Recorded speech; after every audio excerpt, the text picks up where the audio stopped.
Hey guys, this is Andrew Lee, and today's topic is going to be a very fun one. We have Antonio Gutierrez, also known as Tony Gutierrez, and I have him on today because his story is very powerful, and he is an absolute savage when it comes to with insurance in general. And he's going to get deeper into what he does. But Tony, how was your day, and how's everything with you? Andrew, my brother, it's good to see you again. Last time I saw you, we were having a drink in Houston. Now I get to see you remotely. So thank you for inviting me, brother, for sharing your space with me, with our audience. I'm excited to get to know more about you and to share more about who I am with you. But I'm blessed, man. It's a Friday. We're about to go have an office lunch meeting later on, Lucille's in Chino Hills. So I'm excited for that one. You bet I'm excited to go eat with the team in a little bit. But man, what can I say, brother? We're blessed. We're here. We have another day to live. Absolutely, absolutely. And I know why you're saying that because your story goes deep into that. So let's dive right in. Do it. Let's show the audience Shoot from the hip. yeah, let's shoot from the hip. And we were talking and we did have I had a non-alcoholic beer just for everybody that's accountability buddies with me on that. I was having Um a regular one. all is well, all is well. And they taste the same anyway. It's all good. And w when we met at this conference, it was just more like, hey, we don't have too many, Christians. I mean, there are some, of course, but just they don't publicize it as much, right? So we sort of just bonded on that kind of level, just sort of started talking, and here we are, right? So I know you're more than an entrepreneur, but God is first for you. So I totally understand that. Now, your story when you were first telling me, I was like, what the heck is this story? Okay, tell me more. Um, can you share a little bit about your story about immigrating from Mexico here at 12 and a life-threatening situation you had when you were 12 and Yeah, how brother. these experiences like shaped your perspective on things? So the Lord put me in this road when I was about 7 years old. That's when I started with the process of finding out that I was going to be diagnosed with kidney failure. But the way it happened, it was pretty cool, brother, and I think it's cool now. So this is back in Mexico. I lived in Guadalajara. It was my dad, my brother, and we took the bus because we were going to go pick up my dad's old Volkswagen, those Beetles, those nice little cars that you see them on the streets and they're expensive. So they were doing maintenance in the car.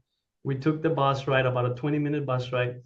I'm wearing a hat, and during the way going to pick up the car, I start to feel like something moves in my head. So I just do this. It felt weird, man. Something just moving around it.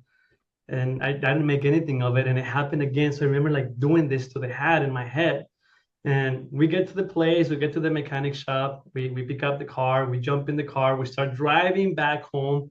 And all of a sudden, I start to feel a burning sensation in my head. Something stung me, something was burning me really, really bad. So I took off the hat and I start to cry. My brother, who was in the front, jumps into the back seat. He says, "What's going on? What's going on?" "I don't know. My head burned. Something stung me." He looked at the hat. Dude, there was a scorpion in there. A scorpion stung me on the head. And the whole time, praise the Lord, it didn't happen when we were on the way to pick up the car because we would have been in the bus. It stung me on the way back when we're in the car. So what my dad does, like, okay, man, we jump in the car. We were in the car. He drives, turns around. Here we go. Let's go to emergency. We get to emergency, do this whole on the right to the hospital. I start to feel how this starts to get numb. My mouth begins to like get really dry, like if there was cat and mouth. Some people would say that from my old past life. So I start to feel as they rush me into the hospital. I'm like, what's going on? He got stung by a scorpion. Boom, they rushed me into the ER, put an IV, they put the anti-venom, everything, and they draw the blood, they do all these things. So from there, they found out that my creatine levels were high. Creatine level was a sign of is a sign of kidney failure. So there was I could already notice on my urine being very foamy. So that's one sign of could be kidney failure, a lot of protein in the urine. So that's how they found out I had kidney failure, by being stung by a scorpion. So I was about 7 years old. So that started my whole process in and out of hospitals back in Mexico. And when I turned 11, well, my mom brought me to the United States on vacation. We came to Disneyland because doctors told my mom part of the process of the kidney failure, when I was 6 or 7, Dr. O'Brien tells my mom, your son's not going to live past the age of 12. I'm like, okay, well, I have 2 daughters. Somebody tells me that I'm going to move heaven on earth to make sure that my daughters are okay. And if you guys watching this podcast, you can probably relate to that. So let me make this straight. There you go. OCD. So that's how my whole process started, with being told by the doctors I wasn't going to live past the age of 12. And then we have the opportunity to come to the United States on vacation. It was just my mom thinking, hey, if he's going to pass away, I at least want to take him to Disneyland. I remember her having this conversation with my dad when they were arranging the whole flights and everything. So to her, she thought it was, hey, if the Lord's going to take him, let me take him to Disney. Well, when we come to the States, we stayed at my aunt's house in Montebello. And one night, I get really sick. So my mom rushes me to the ER, Children's Hospital Los Angeles, CHLA. So we walk in there, and that particular night, the Lord, once again, the head of nephrology, Dr. Elliott, was there on that night. It was her turn to do the night shift. So doctor is there. My mom starts to tell her the story. Well, this is what's going on with my son. He's diagnosed with sclerosis segmentary. Doctor in Mexico told him he's not going to live past the age of 12. And I remember hearing the doctor tell my mom, don't worry about it. Your son's going to be fine. You just need to stay here. You can't go back. She tells my mom, I'll take care of your son. I'll make sure that he's okay. And yeah, sure enough, brother, I'm 37 now. I have my kidney transplant from my brother. He donated me the kidney when I graduated high school in 06. It was in 2004, 2005, when I was able to receive the kidney transplant. And man, we're still here, brother, making sure that it's no longer about goals. It's no longer about searching the KPIs for the company, making sure what can I do next to earn more money is now what's the true purpose of life. And when you grow up with the Lord giving you such a testimony, and you finally come to Him after I lived a completely different lifestyle, it brought it up at 180, and now I'm walking in a different path, brother. But that's a little bit of my history. Yeah, no, I mean that's insane. I didn't realize the scorpion aspect of this, and these things happen, right? And just for the audience out there, you guys know that I'm not a Bible thumper too much, and it's not by design or anything like that. It's just isn't really my content. But what a lot of people don't know is I've had many encounters with God. There's been too many signs for me to not believe in God. And if you guys have a higher power, everybody, at the very least, anybody at a high level has some kind of spirituality aspect to them. And for me and for Tony, it's God. So this is my first time actually talking about this on camera, that God had changed my life, because I wasn't, the best Christian. I grew up as a Christian, as, just sort of to identify as a Christian, but I wasn't really talking to God and embracing the Holy Spirit, or, I was declining it really. So this is a good topic, and thanks for, being on a podcast and, just sort of bringing the side out of me too. Now, like, and we'll go into, of course, the good stuff, the transitioning business, but this is, an important aspect of my life too. And I want to be very solemn when I talk about this kind of stuff. So this, of course, this whole experience switched your whole mindset on God, and God is first. I always say God is the CEO. Man. That was the process. Sorry to interrupt you, brother. Yeah, of course. It was just the process for, now I understand about my process of getting to know God. It happened 3.5 years ago, 4 years ago. It's recent, brother. It wasn't since that happened to me. Everything that I just said, there's a whole part of my life that I was away from the Lord. I was living in the music lifestyle. I was living in the drugs and the alcohol, the sexual immorality. I didn't know who God was at the time. And I would always say, well, I don't have to go to church, man. I as long as I do good and I'm not doing anything to hurt anybody, it's okay. Man, was I wrong. But it was the process that I had to go through until it hit me. It's like the Lord started talking to me, and to the point that I bought my first Bible. You're saying you're not a Bible thumper, man. I've been stuck in reading the Bible for the past 3.5 years, man, and it's the greatest book. And that is one of the issues that a lot of people have, is the misunderstanding of the book. People look at the book and they right away they tie it down to a religion, whether it's Catholics, primarily, I would like to say people think about the Bible, they think about Catholics, but then you think about Christians. It's not about a religion. Bible, basic instructions before leaving Earth. Bible. Once my friend told me that, and suddenly I started to get this urge to get to know God directly because there was something major coming in my life. There was 9 months or 9 or 12 months before my dad was diagnosed with cancer when I started to feel his calling. I've already been running the business at this point and struggling to run the business because I wanted to do things on my own way, not the way the Lord had intended me to do it. But once I started to actually read the Bible, I started to feel him and understand his words and accepting it. So it's a lot of, you said earlier at the beginning, you're not a Bible thumper.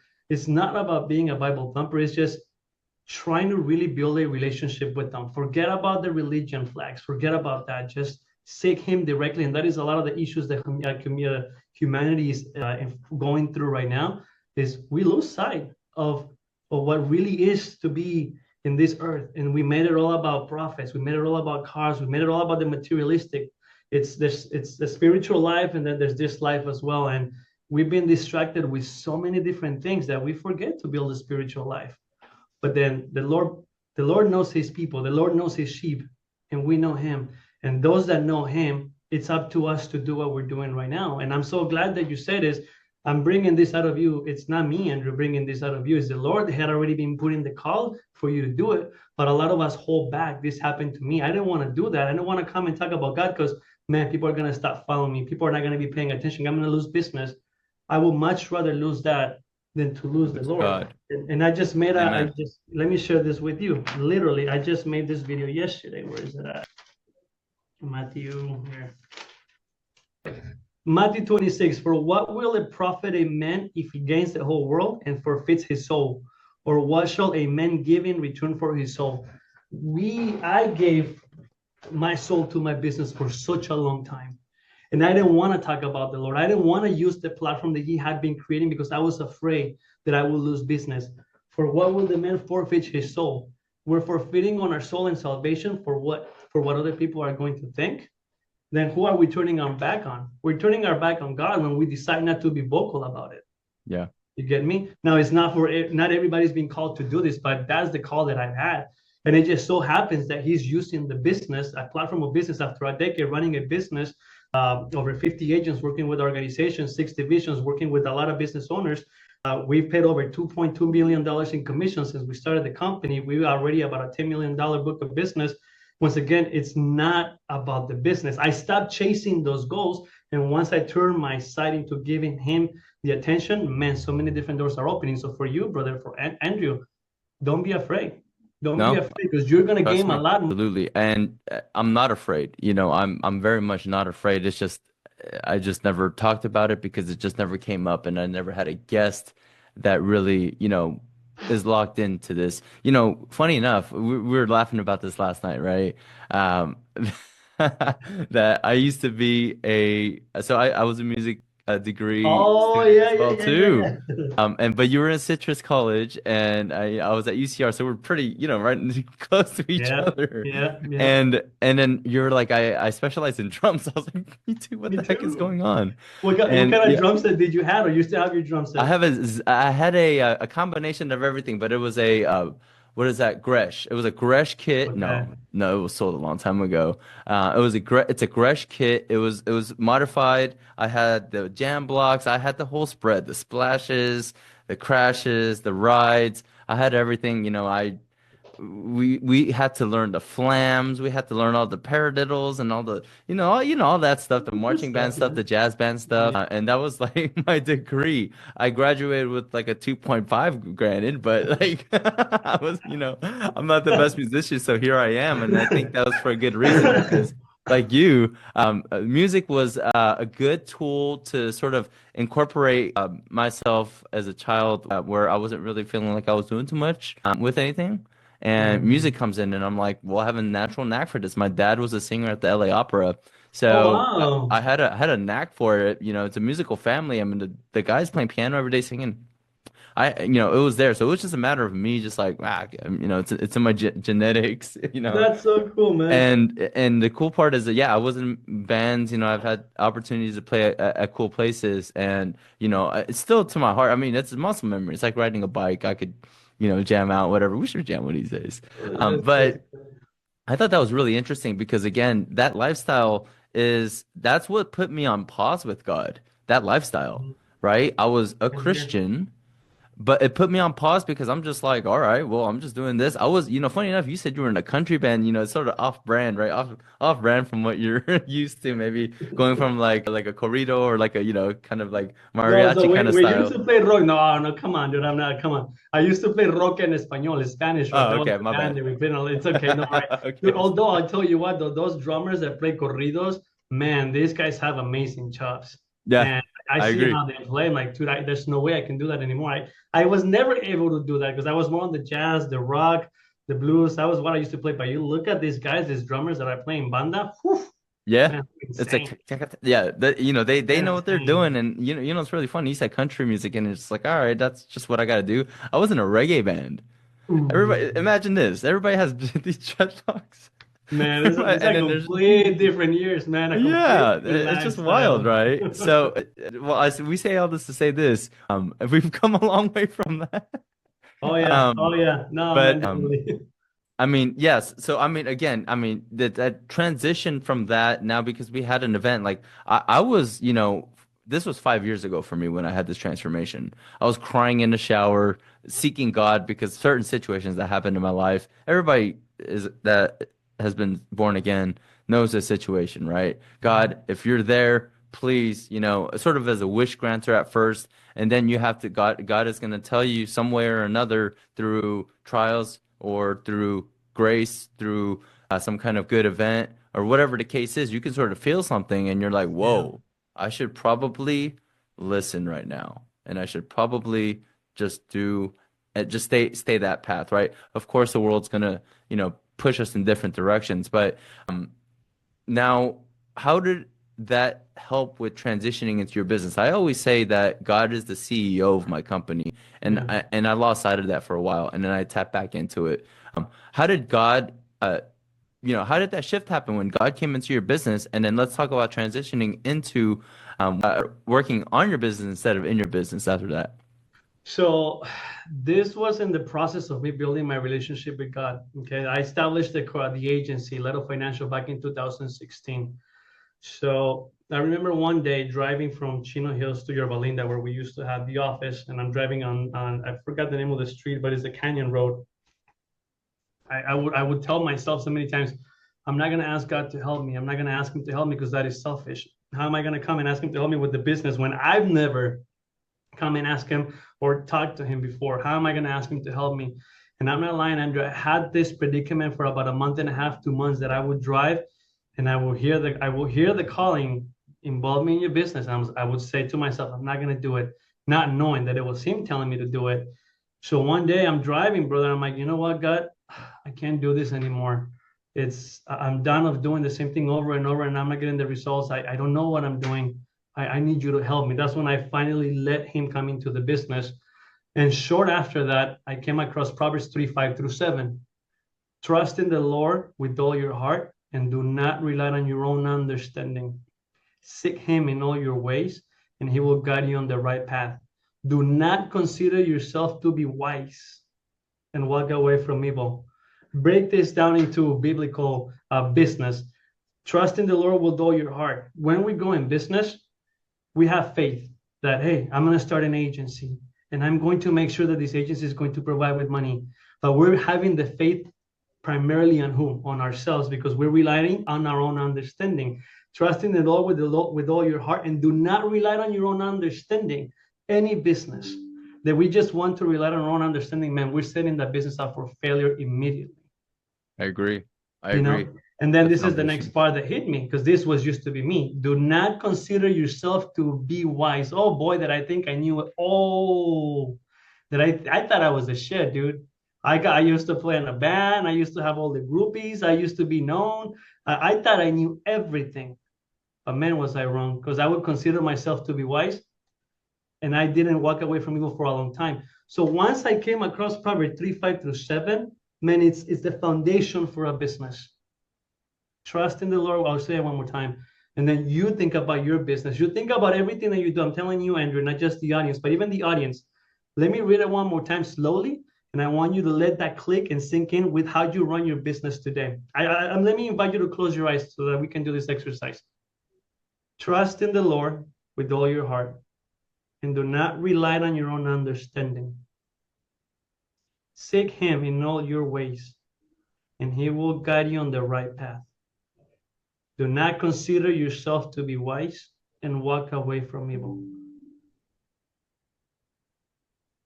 You don't need to share it with me, but I'm pretty sure for you and for some people out there looking at this podcast, you can relate a lot of that passage from that Proverbs into your business and how you run it today, especially in the areas that you're struggling, that you haven't been able to change.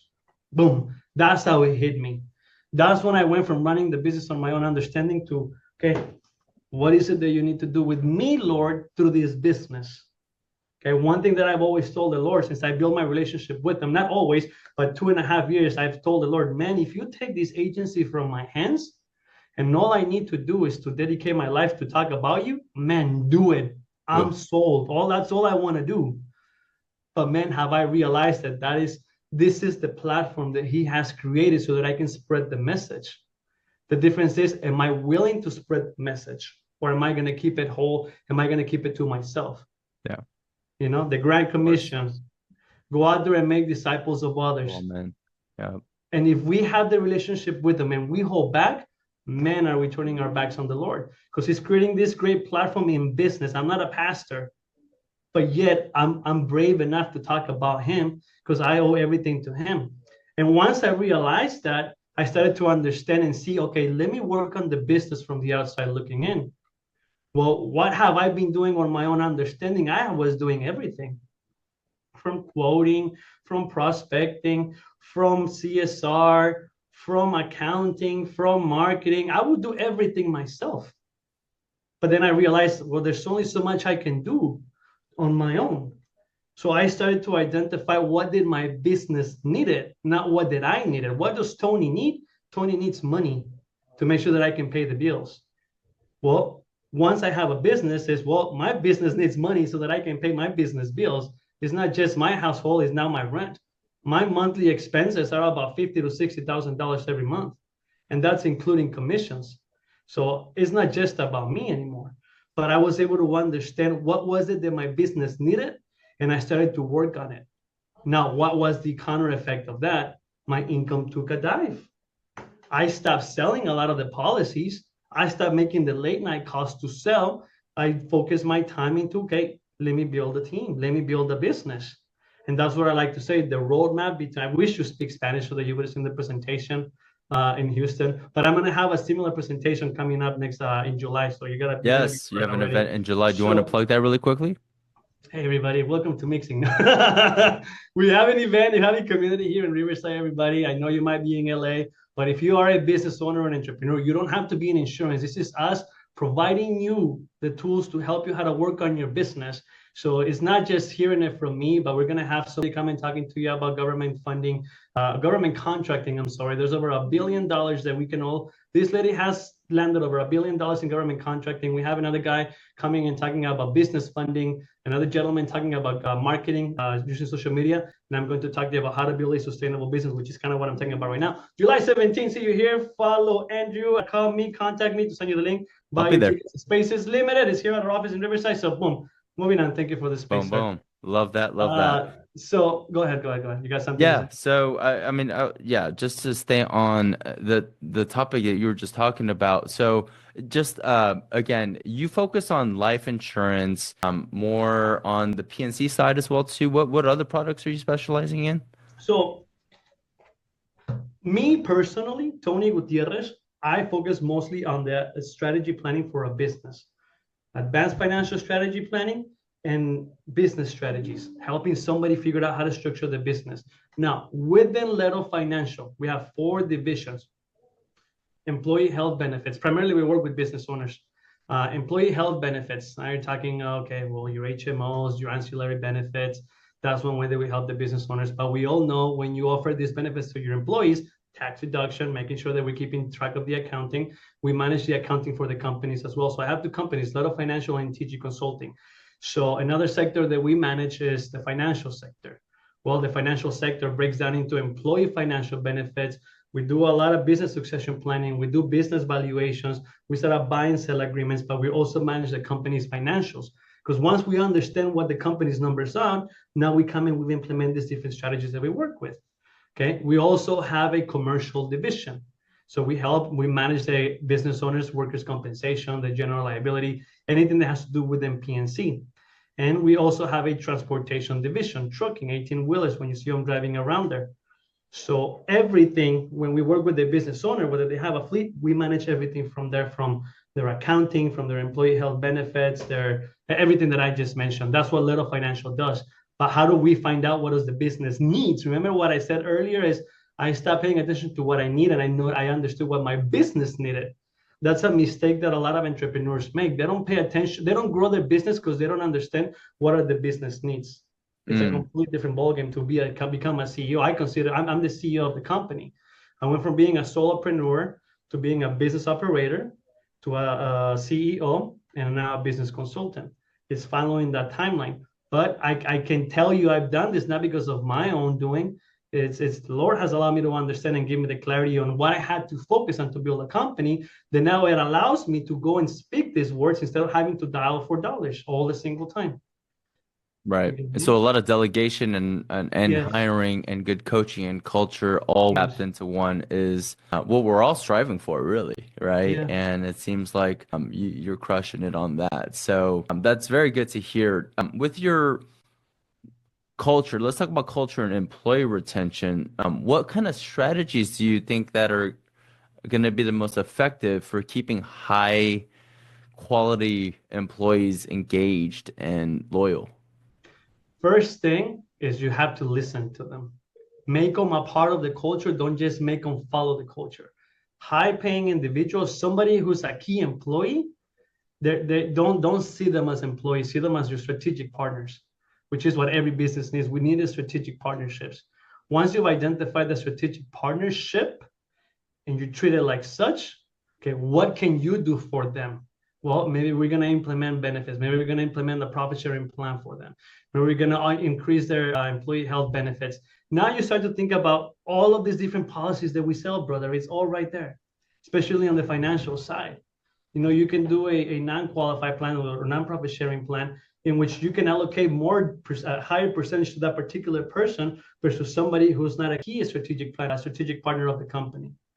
But honestly, the very first thing that you do with this type of partnerships and employees is you let them be a part of the culture by them putting in a part of what they think the culture should be like.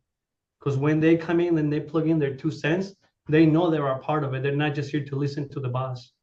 That is Gotcha. what has helped Little Financial. All of the divisions that I just mentioned, they're run by somebody differently. It's not me. Okay, let me do your health benefits. Let me do your financial planning. Let me do your business valuation. Let me do your accounting. No, there's a whole team of leaders. But how did the Lord bless me with these leaderships? And I tell you one thing, none of them draw a salary. Everybody earns a piece of the book of business because it's a true partnership. So that to me is the best thing that you can do, as if it was an ESOP. Okay, so you're empowering your people instead of demanding, right? Yeah, I mean, who wants to be demanded, man? There's some people that do, Exactly. but those that are true leaders, man, you know that any minute they can turn around and walk out and do it on their own. Correct. What holds them back? It's easier to do it within a group because that is the hardest thing. That is what took me the longest to find the right partnerships versus not going out there and doing it all on your own. Right. It's you need to identify what my talents are, what my weaknesses are, and being able to see that on somebody else. And once we identify the weakness from everybody, then we stay away from them and we strengthen them with everybody's talents. It's seeing and the good and the bad in every person, but focusing on how do we focus on changing the bad? But they're doing it to me too. And this is what I tell anybody that becomes a strategic partner is I'm not always right. And the worst thing is if you always just say yes and you go with it because I own the company. It's like, dude, no, That's not the point. You need to call me out on my own shit. And people do it. And when they call me Love on my that. own shit, I'm like, oh, boom. That's how I identify this is a key partnership. This is a key employee. This is a strategic partnership because they saw an angle that I didn't see. Not only did they see it, they brought it up because a lot of people can keep it to themselves. Like, I don't care. This is not my company. Yeah, what can we do? Like that's what you gotta realize and take out from people for them to feel comfortable to tell you and call you up on what you're doing wrong. That is what I love. I love Whenever I that too. have a meeting or a presentation, when I ask somebody, hey, how did I do it? It's not how did I do it, it's like what did I do wrong or what did I miss? Because then you get different people seeing it from different angles and they come and they pour in all the information, boom, you make it better.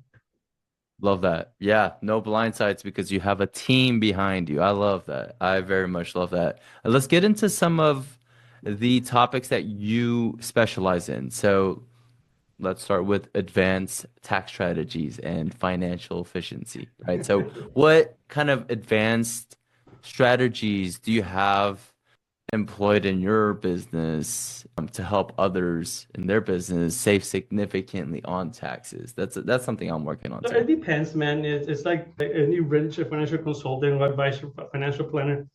It depends on what your situation is, but truly it does. First thing that we gotta do is you gotta look at it when okay, this the scorpion stung me in the head. I had to go to the doctor. The doctor had to give me a diagnosis, and then they were able to prescribe the remedy. Same thing. It's like a business. All plans fail for the lack of counsel, but with the advice of many, they will succeed. The very first thing is we need to identify where the business is. What does the business needs? And yes, we do a 3-year forensic review of going back into the taxes, which is not done by me, it's done by the CPA. My CPA, my partner, Julian Garcia. Shout out to you, JMG. Once we have identified, okay, there is cash flow that we can move around, then we got to figure out, okay, what are the goals of the company? Is it just to lower tax liability? Or are we trying to make sure that we keep some of this top talent like we just talked about? Is there somebody that if they leave the company, is the company going to suffer? Is there a partnership on the is this a partnership that somebody owns 50% of the shares, somebody owns the other 50% of the shares? Because then my brain starts to go, well, first we have a partnership. Do we have a buy and sell agreement? If one of these partners passes away, what's going to happen to the company? Who's going to come and manage the rest of it? So part of that comes as succession planning. But part of it, when we focus just on the business, on the buy and sell agreements, okay, now I got to do a business valuation.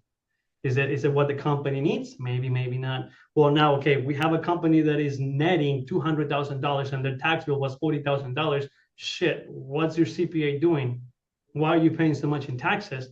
Okay, well let's identify what are we going to do with this money. There's only one business owner, and we understand that we can put that into a profit sharing plan. And the profit sharing plan, it allows us, because it's not managed by ERISA or not, it's not as controlled by ERISA, then we can allocate 80% of, let's just say, if we're going to fund it. Well, one of the cases that we did, the net profit was 450,000. We took $200,000, we allocated to the profit sharing plan. From the $200,000, 160,000 went back into the business owner's retirement account, life insurance and annuity. That's what we went with for this particular case. And then the remaining $40,000 went into the owners, the employees of the company. You try to do that with an ERISA plan, you can't, because now you're not compensating properly. So it depends, brother, what type of strategies the business really needs, but not the strategies, is what the business needs at the time. But for Gotcha. that is I need to sit down and do a full evaluation with them. Right. Yeah, I was going to ask for some real world examples, but I mean, in what ways does your firm take on liability and streamline, like business functions like accounting and like, help any business owners like delegate this kind of stuff, like the succession planning and all Beautiful, this? beautiful question. And so remember I said earlier, I have two companies, right? I have Little Financial and I have TG Consulting, right? So all of the execution of the strategies fall under Little Financial.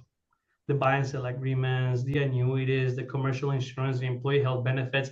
However, the delegations comes through TG Consulting. I don't do accounting, but once I do the evaluation of the company, well, we're gonna not the business value, but the evaluation of the business operations.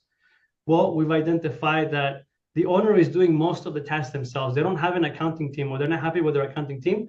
We take over the liability. Boom. Now I subsidize that to JMG. JMG, who's my CFO, Julian Garcia, because we have a partnership. He's been working with me for the past since COVID started. This is somebody of my trust. If somebody can wipe me down, is Julian. He has access to all my bank accounts. He has access to all of my social securities because he also files my taxes.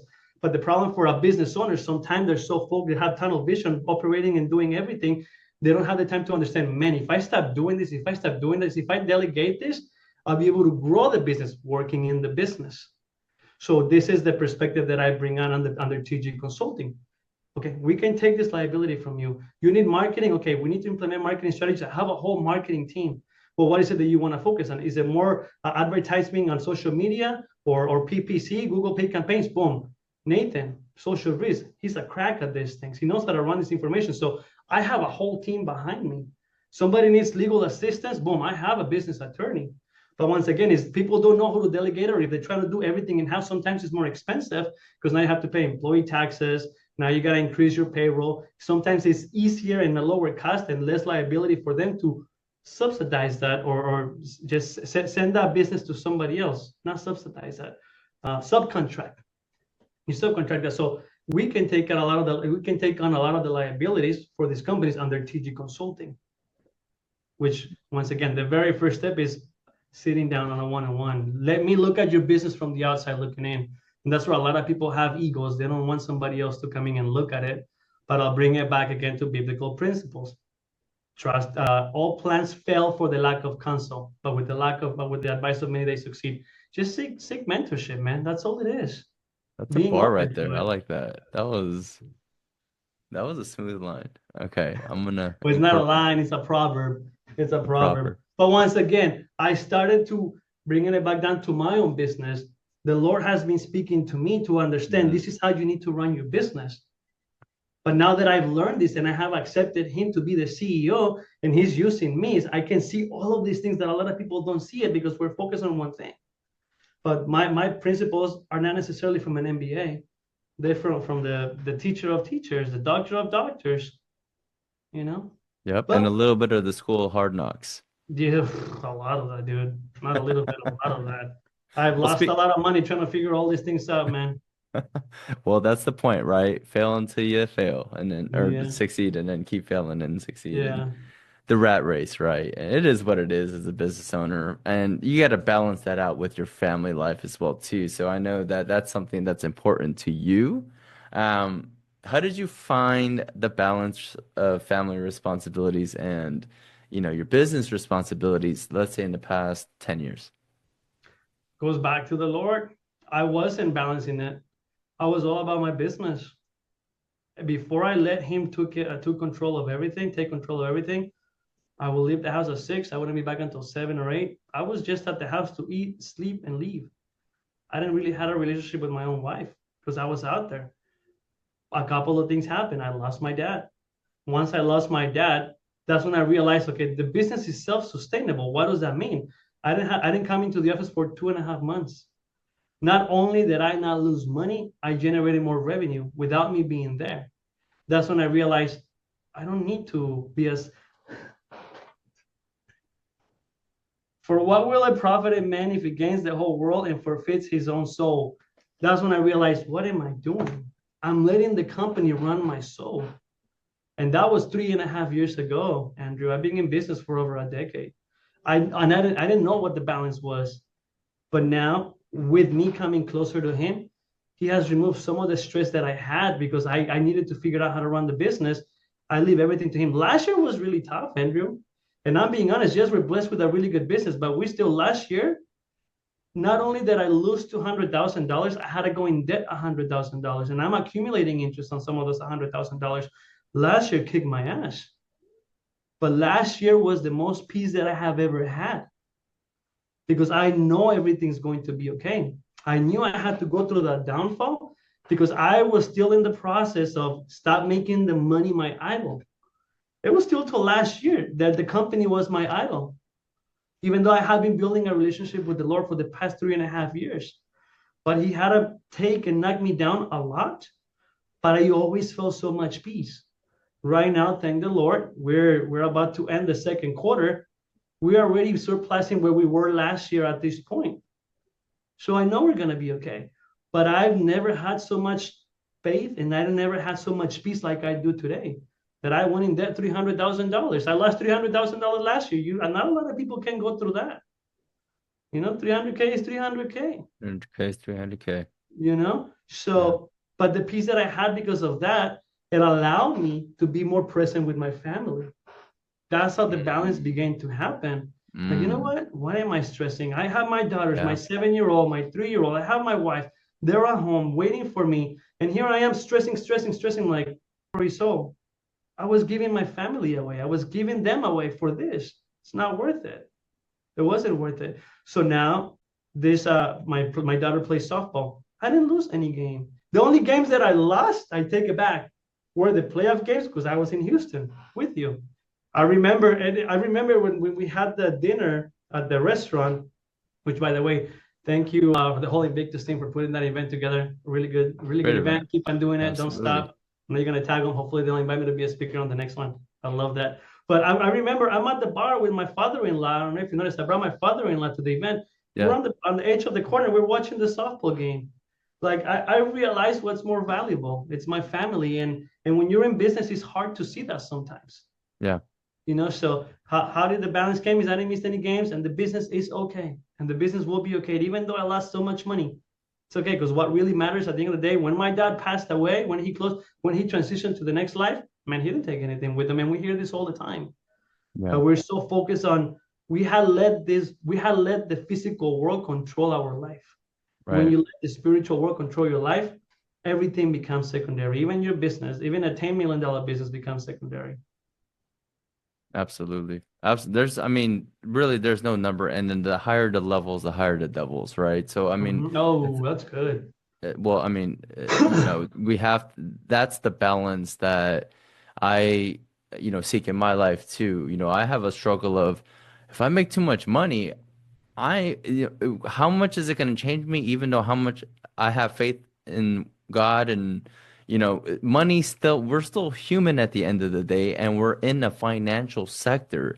So, this is something I struggle with too. I'm like, man, if I make this amount of money, I'm going to feel this type of way, and I'm going to sort of, you can sort of feel a distance between, your spirituality and then like, oh, I'm that guy, right? So that is a struggle that I've never admitted this, but that is a struggle that I have. And, also at the same time, you don't want to be lazy, because also in the Bible it says, don't be sloth is one of one of the deadly sins, right? And there's works and there's acts, and we're meant to work, and it sounds very like American, right? We're a capitalist society, but we're meant to move, we're meant to work, we're meant to do something. So just that balance, that finding that balance is always going to be something that we always have to keep an eye on, right? And check ourselves on.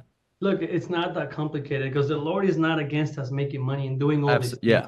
The Lord is against us making that our idol. We focus so much on that we focus only on that we forget about what He sent us to do, which is to be within Him at all the times. This guy came, He died, He was crucified, He forgot all of our things, and then we turn around, all we do is think about money, think about what is the next gain that we're going to get, think about lust. It's like, there's nothing wrong with making money. What is wrong is if we make that our own purpose in life, then we're losing our soul. That's what we're giving up in return. There's nothing wrong with that, brother. Just come to Him and ask Him, hey, what is it that you really need me to do with this? I remember I told the Lord about, before I went to Invictus, Lord, I want to go and speak in front of people, but I want to be able to speak about You and bring in the business. And what I want the most is not have to relate for somebody to give me a donation for me to go out there and do it. Well, I pay my own expenses in the last event. And that's when so let me share this with you. After I got off the stage at Invictus, man, I'm thinking, man, I should have done this different. I should have said this. Everything goes through my head, thinking about what the wise man that I am, I should have done differently. I go up to the room. I'm not lying to you, Andrew. I'm looking out the window. I'm thinking what this wise man should have done differently. I hear his voice. You have been asking me for all this time, that you want to talk about me. You have told me that you want to walk away from the business to talk about me. You have been asking me that you don't want to have to rely on people giving you money to do this. And now that you did it, all you think about is how you did it. Is all you're thinking about is you. You planted the seed in over 110 people. They heard my message. You did the work. Move on. Stop thinking about you. Stop being selfish. I heard those words, Andrew. I heard those words, brother. I'm not lying to you. The minute I heard that, man, I just started sobbing in the room. Is we are humans and we think about the flesh, we think about what we want. But when we let the Lord in our heart and in our business and in our life, man, he'll speak to you and you realize what the real message, what the real purpose is, not the goals. The real purpose was to go out there and plant the seed in the heart of all those people. They may not have liked the message, but guess what? I planted the seed. And that's all I've been asking him to let me do. And once I did it, I was selfish for a minute because I'm human. But the minute came back and my dad slapped me on the face, then I stopped. It's all in what we focus on. And if we focus on him, he'll show us what we need to focus around us. Easy as that. Easy as that. Place your trust in your higher power. Again, we're talking a lot about God, but if you're not a Christian, tap into whatever you need to do to have that kind of clarity, right? So that you're not stressing too much, right? Dude, sorry, you brought the word clarity. This is part of my presentations. The gift of clarity, okay? So after my dad passed away, do I have time? Do we have time? Yeah, we do. Yeah. So after my dad passed away, and 2 months passed by without me going to the office, and money comes in. Our bottom line was increasing at that time. I'm living in Chino Hills, and I'm walking my dog, and I'm out there. I'm asking the Lord, like, Lord, how did this happen? How do we get to this point? How are we able to make money when I'm not in the office?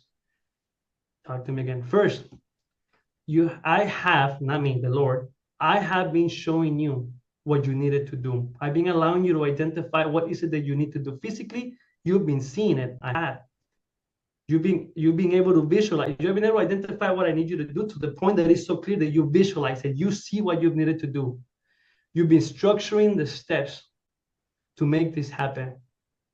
You've been executing all of the steps that I had told you to do. And you're being intentional about everything that I have been telling you to do.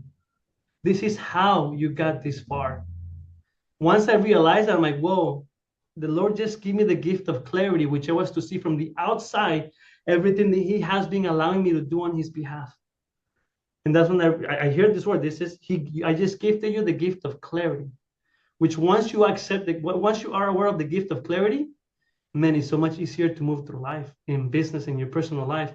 But the way I was able to remember that is through a formula. Identify, visualize, structure, execute, and remain intentional. That equals clarity. And that is a gift that comes from God. And that's how I was able to identify everything that I do now. It's like, okay, I see it from the outside. I see the pieces moving. I've identified them. I see them. And then I can structure the steps. All I got to do is execute the steps. But here's the question. Here's the caveat. Not always the results are the results that I'm looking for, but there is always a result. And that is the problem that a lot of entrepreneurs, business owners have. When they don't get the result that they want, man, they bitch and moan and they get upset about it. But they don't understand is you got a result. Measure the result, do it all over again. Identify, visualize, structure, secure, and remain intentional. It's so simple and it's right in front of us. But that didn't come to me until I came to him, the gift of clarity. Mm, mm, okay. I need to digest that, and I'm gonna watch this video over again. That was key. That was awesome. Just some closing thoughts here. If you could share one key piece of wisdom for somebody that was like you, immigrant entrepreneur or young people overcoming challenges like you did, and ultimately, getting to where you're at, what would that be? And then a second part question would be, how does faith come along to guide you on these specific directions? I know you went over this, but just a closing, wrapping it up, just influence and decision making through faith. All right, so first question. Repeat me the first question. Yeah, sure. If you can share one piece of wisdom for somebody that was in your situation, that was an immigrant entrepreneur and had to overcome some significant challenges when they were young, Okay. what kind of Easy, advice would you give easy, them? easy, easy, easy. Trust in the Lord with all your heart and do not rely on your own understanding. Seek him in all your ways and he will guide you on the right paths. That's the answer, man. For and Yeah, not just for an immigrant, not just for this is for all of us who's trying to figure out how to get things done. yeah, That is what helped me. I stopped searching for the answers myself. Start looking for you don't know it all. And the faster you come to accept that and you look for his guidance, you will understand how to find all this clarity. Repeat the question one more time. yeah. So today, I mean, again, you probably answered it right now, but how does your faith continue to grow now, and how do you use your faith to guide and influence your decisions more today? I mean, we're reading the Bible, we're reciting verses, we're praying, we're doing all of this, but how do you continue to grow in your faith in this kind of scenario? It's just every day, man. Every day that you wake up, once you have okay, so it depends. I'm 3 years into building my relationship with them, and I've experienced so many miracles, and he's talked to me in so many different ways. There's no way I'm going back. I'm not leaving him anymore. Okay. So if you're already advancing your relationship with them, you the way it helped me to continue to be better in my relationship with him and seek him is as when I became vocal about him. Because now the wisdom from him and became more easy to understand and to engrave these words in my heart because now I'm using them to talk to somebody else. So now his guidance is more engraved than the minute I accepted and I said, Lord, I'm going to be vocal about you. I'm no longer going to hold this back. Use me. Okay, you're ready for me to use you? Here comes more wisdom your way. I'm going to increase your capacity. So now when I read the Bible, when I wake up at 5 in the morning, and if I go to the gym at 5:30, I come back, I'm here at the office. The first thing is I'm just reading the Bible. But the minute I'm waking up, I go on my knees and I'm praying and I'm giving him thanks for everything that I have. I'm constantly talking to him, Andrew. Yeah. Literally, when I'm driving around, I'm talking to him. Before I'm having a call, I'm talking to him. It's like talking to you. It was hard to get to this place. It wasn't easy. I had to go through a lot. I had to go through a point that I almost lost my business. I almost lost my relationship with my wife. I went through so much to get to this point. But it was through that point that he forged me into the person that I am today with him in my relationship. So that is how you continue to go with it is you give your soul to him, you give your life to him, and you talk to him, he'll talk to you and he'll show you what to do. Now, if you're not here yet, if you're just in the process, like you said, you don't have a relationship with him, you don't believe in him, you don't believe that Jesus Christ is our Savior and our God, you don't believe that Jesus Christ came and walked amongst us and he's the Son of God. I just pray that you take a moment just to listen to the voice because he's talking to you. And if you just take a minute to listen to that little gut feeling and you just open up and you just grab this book, don't think about this as a religion. Just grab it as a man who's curious. If I don't believe in you, God, I don't believe in Jesus Christ, grab the book. If you like to read, read a book. It's just a book. But I guarantee you, the minute you do that, he'll make himself present. You'll feel him and you'll start the journey. 3.5 years later, it'll be different. And then you'll be able to find the clarity to run a multi-million-dollar company or just to simply start your insurance agency. It doesn't matter whether you believe him or not. Just read the book. It's a pretty cool book. It is. It's gotten me through. You know what's really funny? One of my favorite things to do, just to wrap up here, is I'll do sort of like a what's today? Just open Yeah. up the Bible, right? Just come on, God, just forget. It's like a roulette. Like, okay, all right, boom, and it's some kind of psalm. It's about my favorite ones are David when he's Mm. hiding right within enemy territory, and this guy's Yeah. supposed to be the bee's knees. He's supposed to be the one, right? He's supposed to Yeah. be the king of all kings, pretty much, besides Jesus. He's the star of David. He's the star of the show in most parts of the Old Testament, really. And my favorite ones are it's like, hey God, like you've abandoned me. Like, what is going Mm. on? And then he's like, okay. The next day he wakes up. He's like, all right, okay, like I'm sorry I said that. And, just please just guide me. And I feel like that's like me every day, right? It's just like, it's like I'm deep into this. I'm deep into this territory. And God, you know my past. And God, you know my future. And God, you're the only one that knows. But right now, I don't see anything. God, I don't want to see anything. And then you tap back in. You're like, oh, that shouldn't have done that, right? And th those are my favorite type of verses. The adversity, the Mhm. ones that have the chosen ones that have adversity. A lot of the the characters in the Bible are very sad stories. Yeah, yeah. A lot of them have sad endings. Mhm. But it's the testament of just faith and just the grinding, if you want to talk about it in entrepreneur terms, Yeah. like the Mhm. grind of you doing a 180 on your faith, like you were saying, the 180 aspect has to really kick in. Because if you're doing something over and over and again and you're having God as your wish granter, your forgiveness granter, that's a one-sided relationship, right? You Yeah. gotta you gotta put in your work to do the 180. And I strive to do that every day. I'm not perfect and I have bad days. Everybody does. But those are my favorite type of verses to lock into. So if you guys are having any issues with that, I mean, I'm taking Tony's advice and you guys can too. Just tap into just whatever, just read something. Something might come up and it might encourage you. I got mad at one of my friends one time and we got in an argument and what happens? Philippines, I forgot which verse it was. Talk about brotherly love, right? Mhm. And how brothers should not argue with each other. Posted that, we squashed it because of a verse. If it wasn't for that verse, we would have kept going, Yeah. right? So there's a lot that goes into that, guys. I know that this content isn't for everybody, and I totally understand that. But it is an important aspect of both of our lives. So I'm so happy that you shared that with me.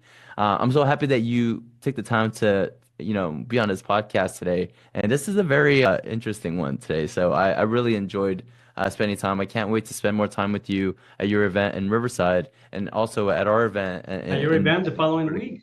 Yeah, yeah, back so to the back. 21st of July is Like, going to be where our event is going to be. And that's going to be, just anybody in the California Insurance Agents group can come. Anybody that's a producer can come. And I'll put all the links in the bottom. Tickets are still on sale right now. We have a cap. We do have a limit. I had to extend the room out because we already I ran saw out that. of the initial one. So we do have technically a limit. So therefore, the fire marshals don't have to come in and mess everything up. We want to put a cap in. So make sure you guys get your tickets. Tony's going to be there. A lot of other impressive people are going to be in the crowd. I promise you this. A lot of impressive people are going to be in the crowd, let alone the speakers. So I think it's going to be a good event for everybody to show up to. But Tony, thank you for giving me your time today. This was a very good one, and we should probably run it back. Let's do it, brother. Yeah, I gotta have you on my podcast now, man. Yeah, let's do Let's that do it then. too. We gotta have you here. Let's do that then. Let's do that then. All That you're right, a God Tony. Well, I Savior. Thank appreciate you. your time today. Yeah, I absolutely. appreciate you, man. Thank you for taking me Yeah, in consideration for your podcast. I've enjoyed it. It's you're doing something great, brother. I'm really happy for you. Congratulations on all your success. you too as And well. don't forget who's the one that's giving it to you. But for today being, I appreciate you, man. I had a lot of fun. Yeah, no, this is fun for me too. So again, guys, thanks for watching, and hopefully this resonated with you in some capacity. If it did, please like and comment on this video and see how God has changed your life, or if you're seeking to look for God. And again, I'm no pastor myself either, but I'm more than happy to discuss that with you guys too. But until next time, I will see you at next video.